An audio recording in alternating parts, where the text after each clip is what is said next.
última parte. Encontro 79, já estou começando contagem regressiva para o encontro 100. Bom que se diga isso. 5 de maio de 2019, esse é o estudo.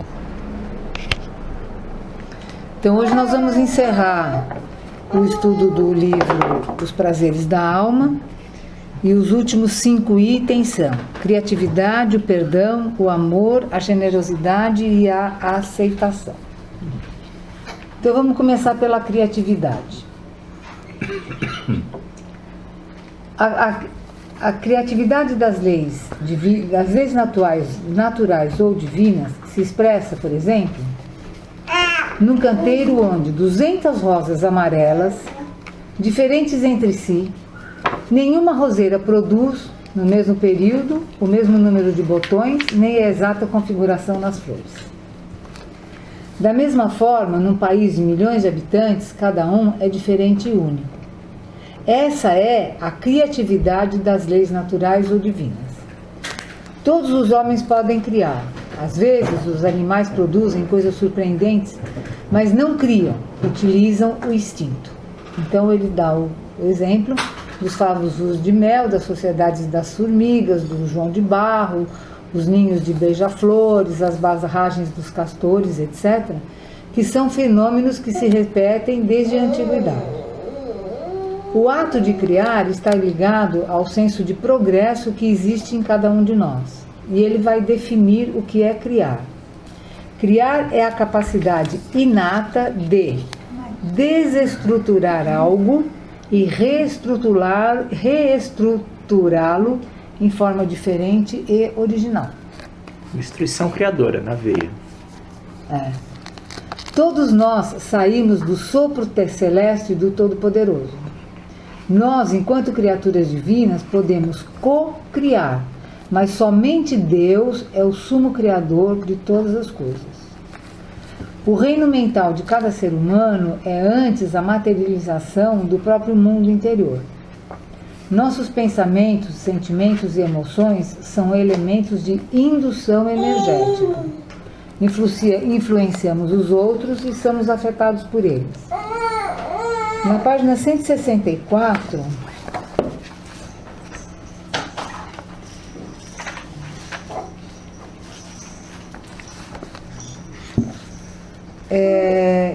ele diz o seguinte, que o homem só é capaz de modificar e moldar o mundo ao seu redor se mudar a sua própria concepção e conduta interior.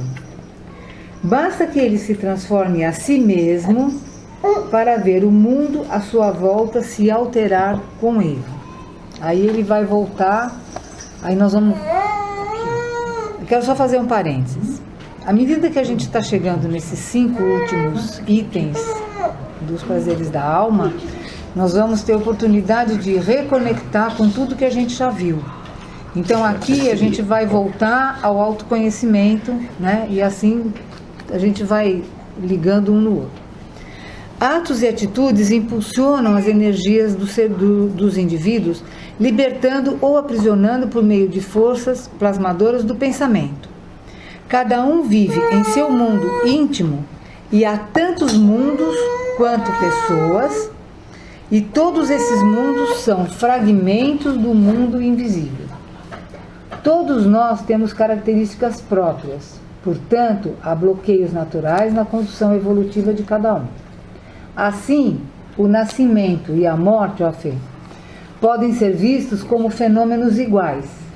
Por outro lado, nascer ou morrer podem apresentar características distintas de acordo com o grau evolutivo de cada espírito. Então, se é comum por um lado é comum a todos, por outro lado é diferente para cada um, né? Os espíritos esclarecidos são preparados por mensageiros especializados e podem atuar através de seus pensamentos e vontade no processo de recorporificação, por meio de sua criação contínua. O conhecimento superior caminha junto com a arte de criar. Compõe, decompõe e recompõe.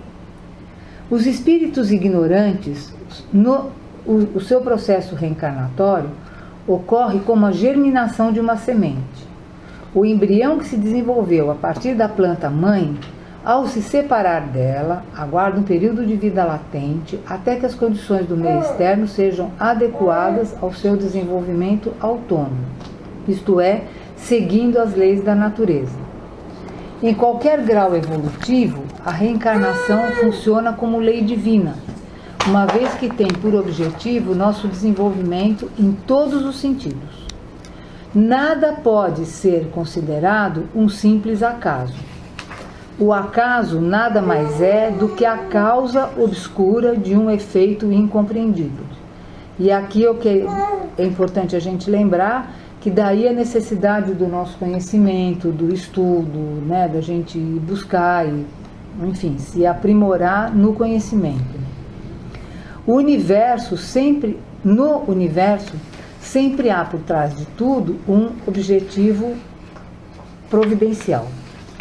E aqui, na página 167, no último parágrafo, ele diz o seguinte, aspas, tudo no universo tem um aspecto divinamente criativo e educacional.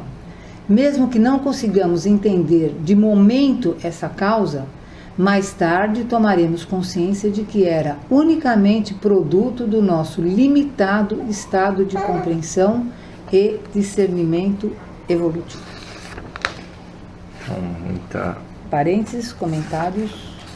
Comentários sempre. Sempre. Assim, duas pontuações que ele faz e eu vou fazer um comentário geral. Primeira pontuação que ele coloca, lembrando que assim, fala, seus sentimentos, pensamentos e ações criam um universo de atração e repulsão de energias, né? As formas de pensamento que a gente vê muito, falar muito, não dentro da CP, mas dentro do Espiritismo. Quando ele pontua, a segunda coisa que eu queria pontuar é quando ele pontua que cada pessoa é um universo, é um mundo interior e muito rico, muito variado e nenhum é igual ao outro. Cada um tem o seu caminho. Isso é sempre importante falar da forma de evolução. A forma de evolução de cada um é diferente. E, de um modo geral, ele não avança tanto. Eu acho que ele aí deixou indicado o caminho que a gente fez, sempre comparando com a ACP, com a forma de ver os sentimentos. Ele indica o autoconhecimento. Mas como funciona essa ideia, ou como está conectada essa ideia da criatividade a partir do autoconhecimento? Que a partir do momento que você se aprofunda no seu autoconhecimento, que você se aceita e se reconhece, você cria um universo interior de confiança que permite aflorar a criatividade. Você só permite exercer a sua criatividade a partir do momento que você se sente seguro para tanto. E a segurança vem do autoconhecimento, como já caminhamos. E acho que já falamos de segurança, né? Segurança, liberdade, autoconhecimento. Exatamente. A gente vai caminhando por aí. E na verdade a criatividade é um passo seguinte, é um comportamento seguinte a partir da segurança. Evolução.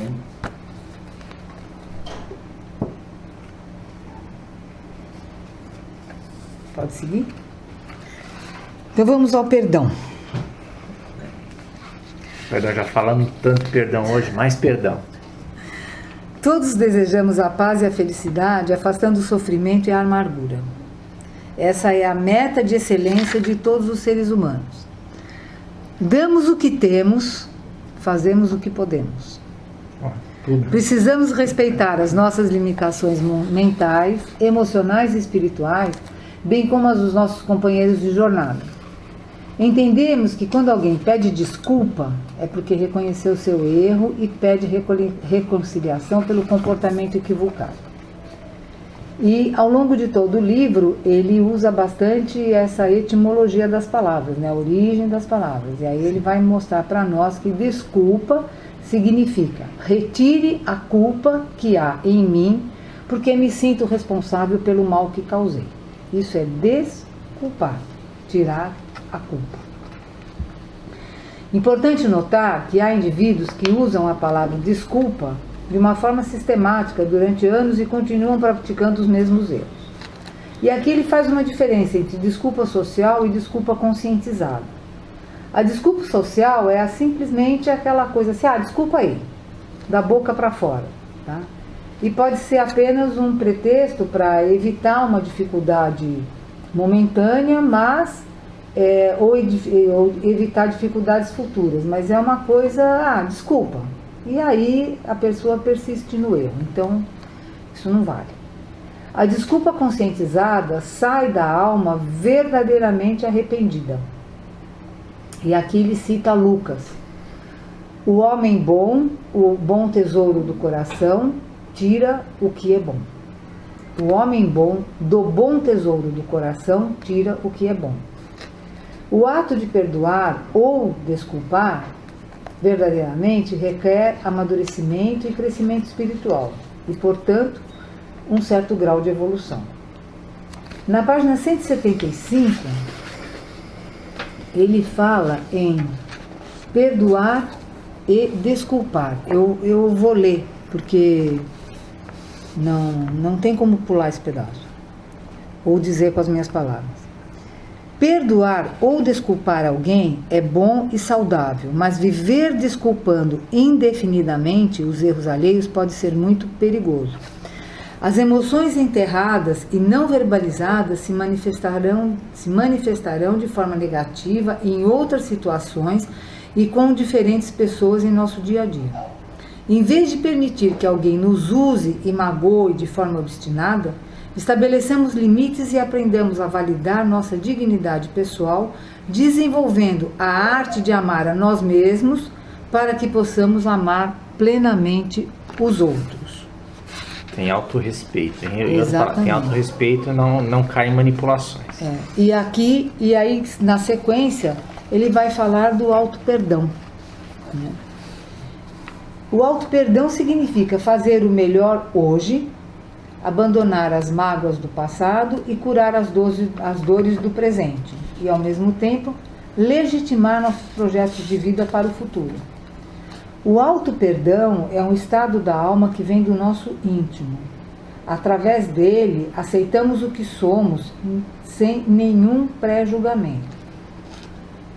Passamos a entender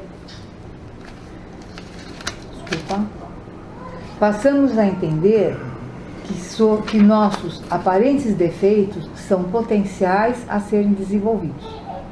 Perdoar é, acima de tudo, a habilidade de compreender as dificuldades.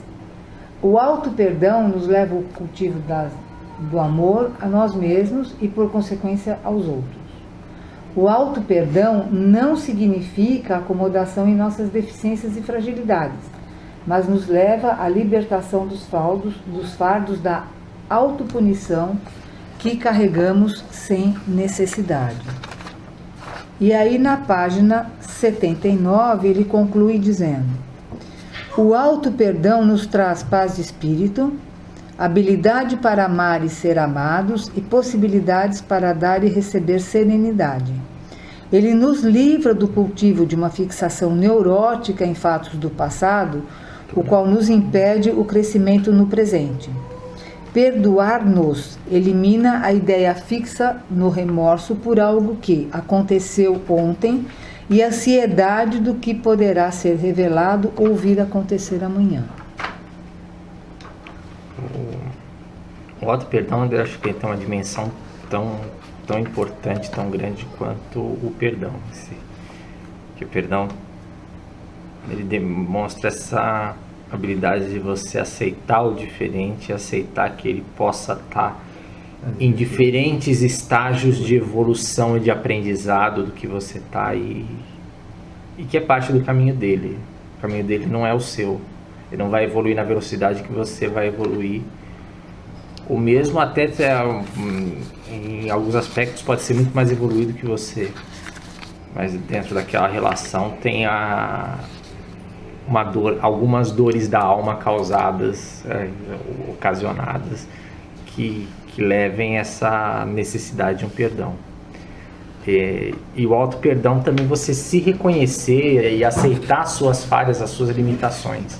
Então é são prazeres da alma que falam muito de aceitar as limitações e as dificuldades que você tenha no caso do auto-perdão e que o outro tenha no caso do perdão em si. Quando ele fala de desculpa, tem uma coisa assim, a sua responsabilidade vai até o perdão, né? O que a pessoa vai fazer, se é uma desculpa social ou se é uma desculpa arrependida, conscientizada, é do outro, é do caminho do outro, assim. Você não tem como interferir nisso, você não tem como influir nisso, que é da experiência do outro.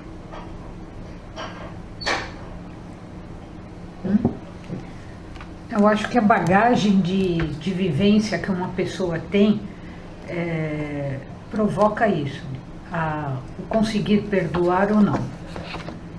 Eu acho o seguinte, que quando uma pessoa tem uma vida social um pouco mais intensa e mais produtiva, eu acho que o perdão, além de ser mais aceitável, ele é mais entendido. Porque pessoas que se afastam um pouco da sociedade ou que têm uma vida não tão produtiva, não sei se consegue perdoar, porque estou falando de algumas experiências próprias. Então eu acho que a bagagem de vida da pessoa, que também fala de conhecimento, é ela que vai fazer com que a pessoa consiga ou não perdoar. Porque só falar desculpa, pô, foi mal, hein? Desculpa, hein?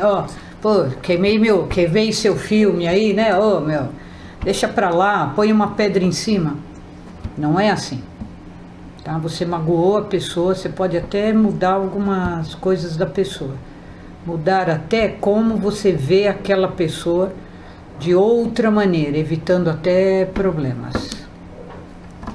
Como foi citado anteriormente.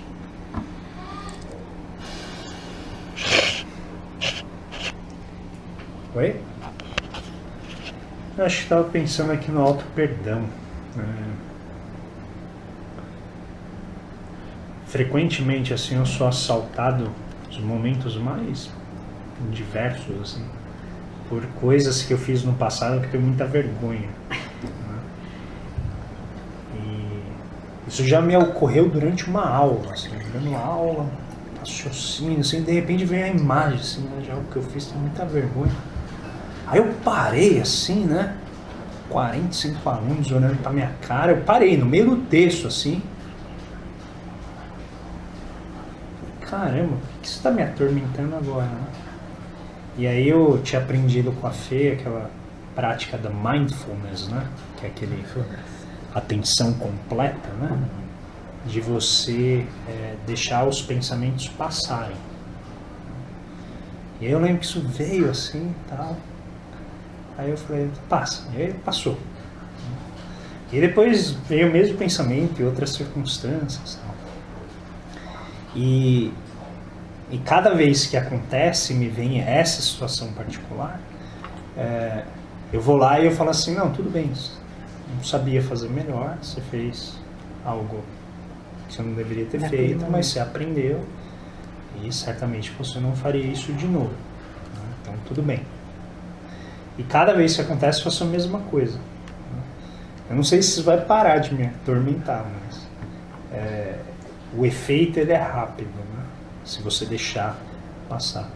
E aí eu tenho visto que muitas pessoas elas enfrentam isso de uma maneira bem mais intensa, né, que a minha. Tem pessoas que isso tudo está acontecendo no inconsciente dela. Né? Imagina, um tormento que a pessoa não sabe como se libertar disso. Eu não estou nem falando com relação aos outros, né, com relação a si próprio. E eu acho que o outro, ele às vezes intensifica esses processos mais escondidos. Né? Quando você causa um dano a alguém ou vice-versa, eu acho que todas essas memórias, elas aparecem ali dos bastidores, né? Mas incomodam com as mesmas sensações. Então muitas vezes você não sabe quem que você tem que perdoar, né? Se você tem que perdoar aquilo que causou o gatilho, né? Que é a pessoa que teve o evento, ou se na verdade toda a magnitude do que está acontecendo tem a ver com você mesmo, né? Com algo que você está fazendo. Então o auto-perdão né? Ele não pode receber uma atenção menor, né? Que a gente está falando muito do perdão, muito externamente, né? Mas eu acho que eles são espelhos, né? Um do outro. É importante nesse processo de aceitação você ter uma generosidade com você mesmo. É importante ser generoso nesse processo. Até porque se não for, acho que é mais sofrido. Seguimos? Quer falar? O amor. O amor. Atualmente, a maioria das pessoas conceitua o amor com base no carinho de uma pessoa por outra, na construção romântica cultivada em nossa cultura. E, na realidade, esses são conceitos egóicos, em geral resultado de frustrações e inseguranças. Mas o amor... Mas é bom.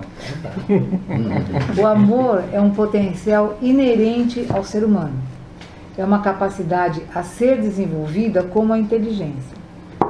E aí ele vai falar do amor real e do amor romântico. No amor real, desejamos o bem dos outros, o bem do outro e nos alegramos com sua evolução. O amor romântico, desejamos a outra pessoa e somos tomados pela possessividade. A indiferença e o desprezo existem na sociedade pela falta de amor. A sociedade atual não estimula o indivíduo a tomar posse de sua individualidade. E aí ele vai nos trazer a origem da palavra indivíduo. Ele separa as sílabas. Indivíduo, que significa não dividido em dois, que vem do latim indivíduos, que é indivisível ou uno. Os governantes déspotas querem comandar os corpos. Os religiosos fundamentalistas querem comandar as almas. Tanto uns quanto outros requerem reduzir as pessoas a fantoches que são dirigidos e não comandam a sua vida. O amor desenvolve características pessoais, distinguindo e particularizando a criatura. Quando não amamos, ficamos vazios. Amar é uma forma básica de bem viver. Quando a humanidade aprender a amar, todos nós nos reuniremos em torno de uma só religião, que é o amor. Alguns sentimentos e emoções que se confundem com o amor. E aí ele faz uma relação muito interessante. Pega aí, André, na página 183 e 184. Eu vou abrir aqui também, né? Que eu trouxe, ó.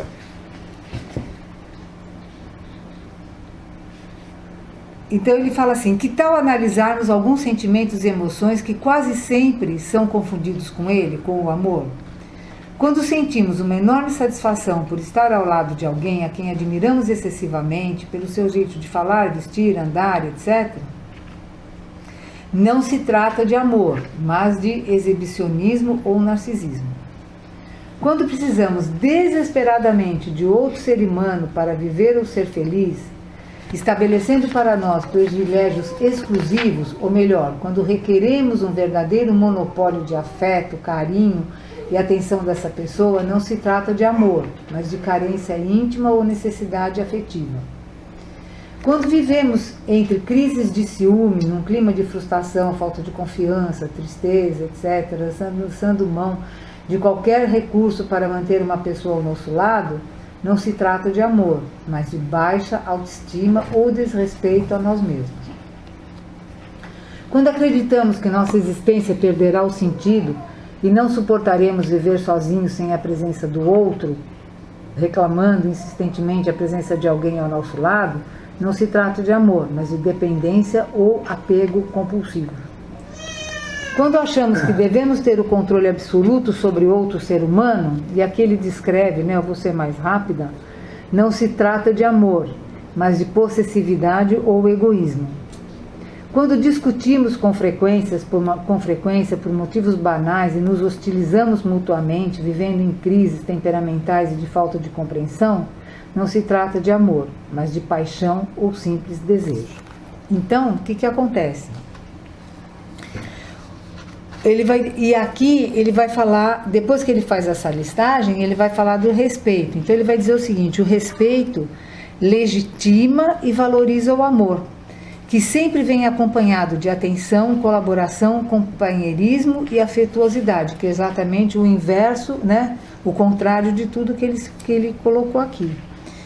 E na página 188, ele vai dar as notas para cultivar o amor pleno, que são: respeitar o valor das diferenças pessoais, evitar atitudes de possessividade afetiva, admitir que todos estamos sujeitos ao erro, abandonar a ideia de ser compreendido em tudo, assumir a responsabilidade pelos atos que praticar, não esquecer a própria identidade, jamais querer mudar as pessoas pelos seus pontos de vista, usar sempre a sinceridade como defesa, perceber suas limitações para poder compreender as dos outros, entender que, em se tratando do amor, todos somos ainda aprendizes.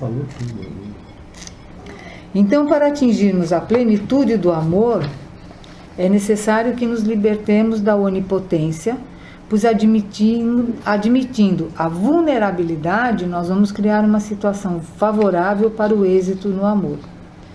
O amor é um sentimento nobre que se efetiva quando expressado em atos e atitudes. Simples assim e difícil assim. Lembra a gente estava fazendo os... Vou voltar de novo essa aula. Os sentimentos de defesa e Lembrei abertura. muito da linguagem dos sentimentos, né, Paulo? Não, na verdade, aquela outra aula que eu volto e meia trago de volta ao longo desse livro. Não foi da linguagem? Não, foi da sentimentos e posturas de defesa, de abertura e sentimentos confiantes e de defesa. Que quando falava do amor fazia essa gradação, e o sentido da gradação para chegar no amor era o quanto que você tinha um interesse em troca, o quanto que aquele amor representava, que você efetivamente queria o bem da pessoa ou você tinha alguma perspectiva de que aquela pessoa tivesse algo, sentisse algo por você ou fizesse algo por você. Então a gradação vinha nesse sentido, e o amor pleno chega quando você consegue gostar da pessoa sem exigir algo sem exigir nada dela. Tomou banho?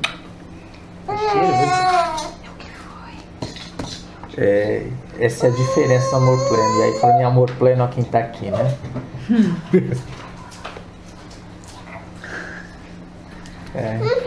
Muito bem. Podemos seguir? Podemos. Generosidade. Generoso é o indivíduo que aprendeu a auxiliar os outros sem tomar para si. Olha que importante isso. Generoso é o indivíduo que aprendeu a auxiliar os outros sem tomar para si os infortúnios que não lhe pertencem. Assim, o generoso não vive dilemas, apenas é solidário e sempre disposto a ajudar as pessoas e apoiá-las em tudo que estiver ao seu alcance. O que podemos fazer para ajudar as pessoas é manter certa distância psíquica. Desligar-se ou distanciar-se é não nos envolvermos com os sentimentos e emoções que nos desviam dos problemas prioritários para resolver. Cada ser humano é responsável por si mesmo. Por isso, precisamos perceber que os problemas que não são nossos, cuja solução não nos pertence. Generosidade é uma capacidade latente no ser humano. Nós desenvolvemos gradativamente acompanhando os ritmos da vida, da mesma forma que a gente falou anteriormente que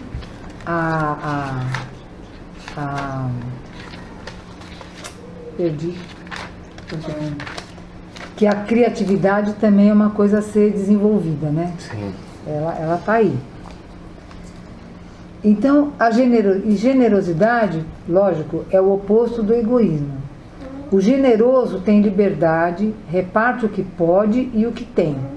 O egoísta vive isolado, querendo segurar tudo e todos ao seu redor. Egoísmo é desejar que os outros vivam como nós queremos. A nossa generosidade, altruísmo e atitudes de amor influenciam os outros e criamos um ambiente renovado que nos afeta mental, emocional, social e espiritual. A generosidade não consiste em doar de forma abundante e descontrolada, mas em quanto doar e como doar adequadamente.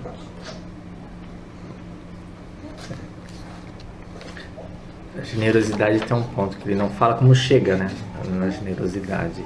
E retomando, como sempre, essa mesma aula, a generosidade, falando dos sentimentos, pensamentos e posturas, né? Comportamentos confiantes, esses sentimentos, pensamentos e comportamentos de abertura, a generosidade é apontada como um comportamento de abertura de grau, assim, de grau alto, muito alto, porque a ideia é que quando você tem a confiança, a liberdade de ser você mesmo, você está livre das suas defesas, você consegue adotar um comportamento de generosidade genuíno, passa a ser natural em você ter esse E comportamento. você vai doar aquilo que você tem.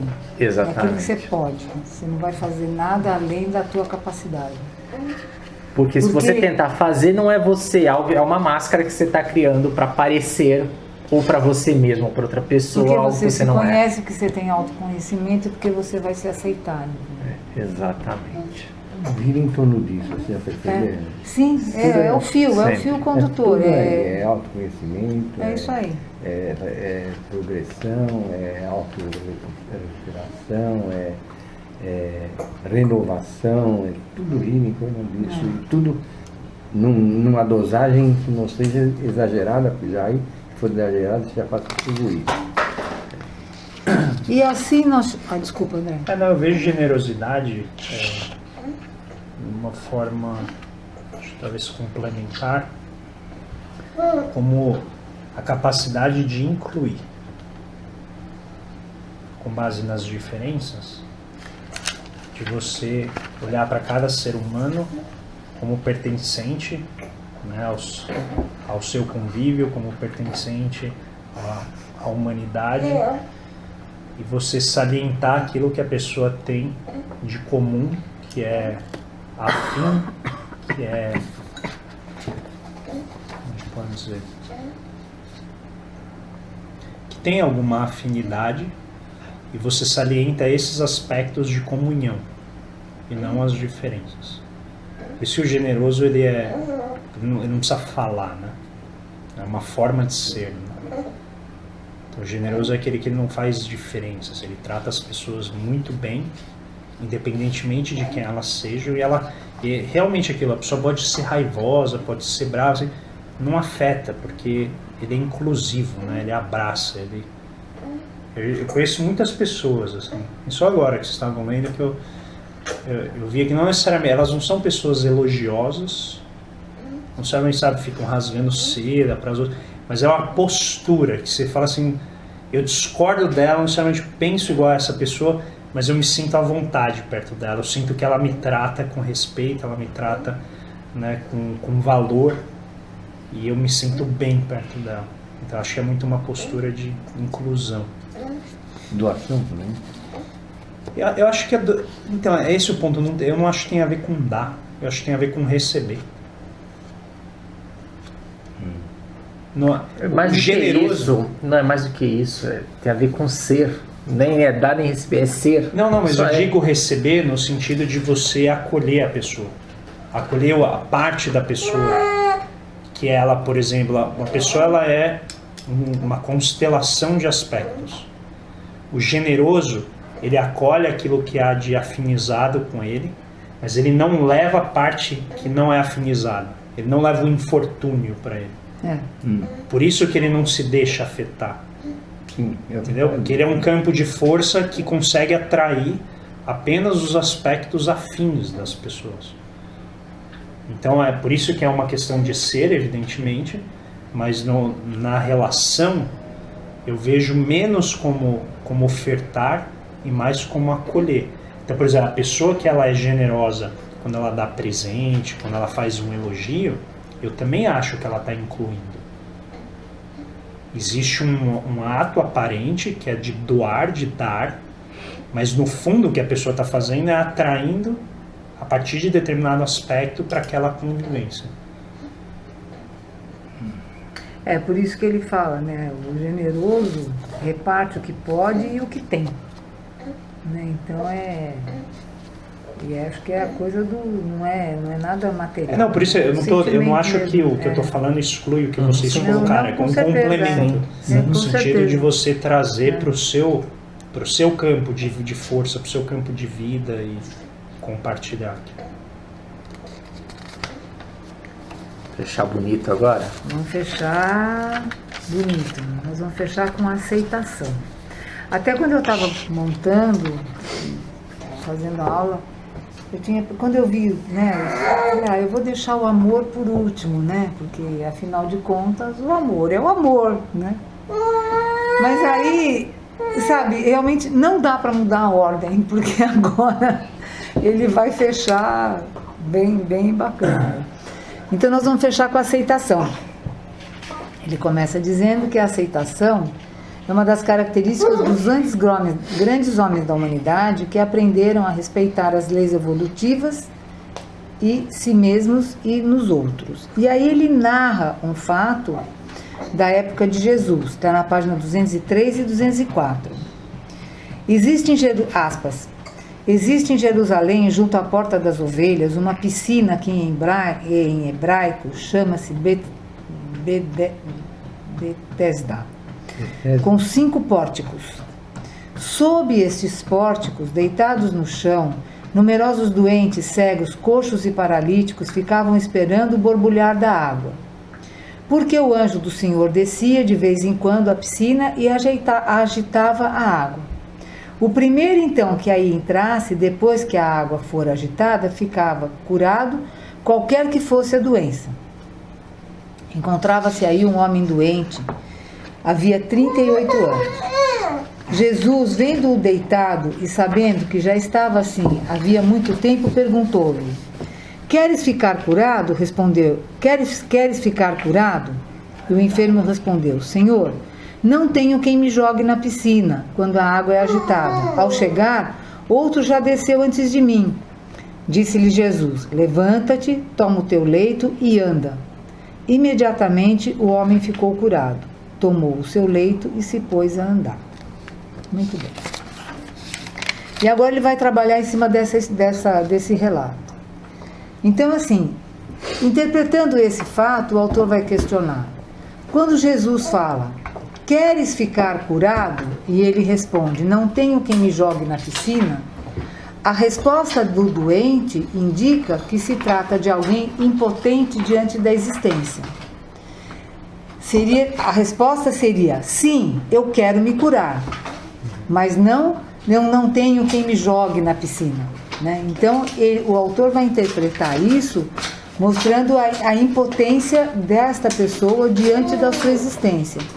E se posicionando dessa forma, então, ele vai nos mostrar que nós temos o indivíduo que acusa os outros ou as circunstâncias pelo fato dele não ser feliz ou sadio. Vou mais longe, alguém que está focado no problema em vez de ser alguém que está focado em ser, no que ele precisa, no que ele deseja para si. Ele está ali no probleminha. Como é que eu desço? Quer dizer, não tem quem me leve, então eu vou continuar doente.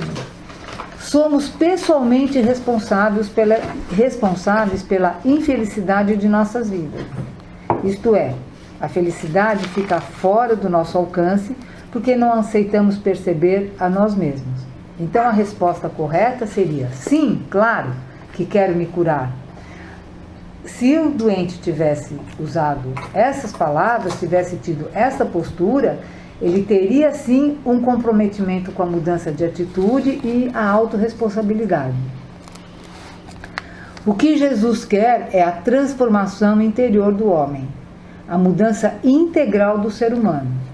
As pessoas imaturas são imediatistas, querem as bênçãos sem nenhum esforço, querem pagar um preço irrisório pelo desenvolvimento e pelo crescimento espiritual. Esse preço só se paga com mudança de comportamento interior e não com atitudes de vitimização ou de autopiedade. Só estará completamente curado aquele que aceitou a mudança de atitudes, porque só a transformação íntima pode nos tirar dos desequilíbrios interiores que geram as enfermidades do corpo e as aflições humanas. Um dos desafios da vida é a autoaceitação. Ele falou do auto-perdão, agora ele vai falar da autoaceitação. Quando aceitamos a nós mesmos, nos libertamos da dependência dos outros, cujos valores, crenças e costumes não são nossos. E percebemos que podemos viver e nos relacionar respeitando o modo de ser do outro, da mesma forma que devemos respeitar nossa individualidade e liberdade de pensamento sem receio de discriminação ou isolamento. Quanto mais nos preocupamos com o que os outros pensam, menos teremos chances de descobrir quem realmente somos. Portanto, o que as pessoas pensam de nós é problema delas. Nossa atenção deve estar voltada mais para a nossa consciência do que para a nossa reputação. Reputar vem do latim, reputare, que significa computar, contar, achar, julgar e considerar. Portanto, a reputação está ligada à moral social, que são regras, valores, raça, costumes, enquanto que a consciência está ligada às leis eternas e naturais de todos os tempos. Não somos o que os outros pensam, e muitas vezes nem mesmo o que pensamos ser, mas somos verdadeiramente o que sentimos. Os sentimentos revelam nosso desempenho no passado, nossa atuação no presente e nossa potencialidade no futuro.